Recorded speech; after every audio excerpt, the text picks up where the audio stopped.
وَإِذَا مَرِضْتُ فَهُوَ يَشْفِينِ،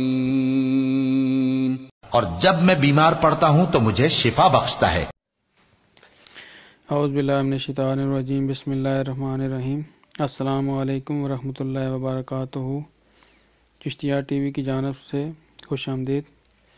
دوستو، آج میں آپ کو ایک ایسا مجرب وظیفہ بتا رہا ہوں جو ظالموں کے ظلم سے آپ کو محفوظ رکھے گا۔ آج کل کے دور میں یہ بہت بڑا ایک مسئلہ بنا ہوا ہے کہ جو آدمی بھی کمزور ہے اس پر سارے ظلم کرتے ہیں، اس کو تنگ کرتے ہیں، طرح طرح سے تکلیف پہنچانے کی کوشش کرتے ہیں۔ تو اس مقصد کے لیے، ان مسائل سے بچنے کے لیے ایک مجرب وظیفہ بتا رہا ہوں۔ حضور صلی اللہ علیہ وآلہ وسلم نے فرمایا، حضرت ابو ہریرہ رضی اللہ تعالیٰ عنہ سے روایت ہے کہ اللہ تعالیٰ کے 99 نام ہیں، جو کوئی ان کو یاد کرے گا جنت میں داخل ہوگا۔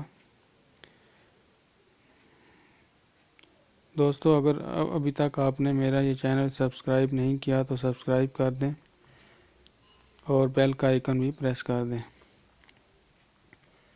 اب آتے ہیں وظیفہ کی طرف۔ یہ وظیفہ آپ نے صبح اور شام پڑھنا ہے۔ صبح فجر کے بعد پڑھ لیں اور شام کو مغرب یا عشاء کے بعد پڑھ لیں۔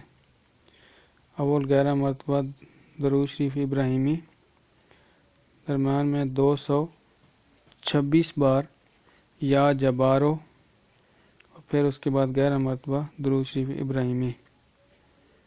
یہ آپ نے دوستو صبح فجر کے بعد اور شام کو مغرب یا عشاء کے بعد یہ آپ نے اس کا ہمیشہ ورد رکھنا ہے۔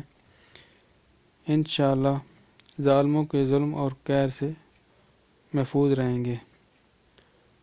دوستو، اب اجازت چاہتا ہوں، انشاءاللہ دوبارہ ایک نئے وظیفے کے ساتھ حاضر ہوں گا۔ اللہ حافظ۔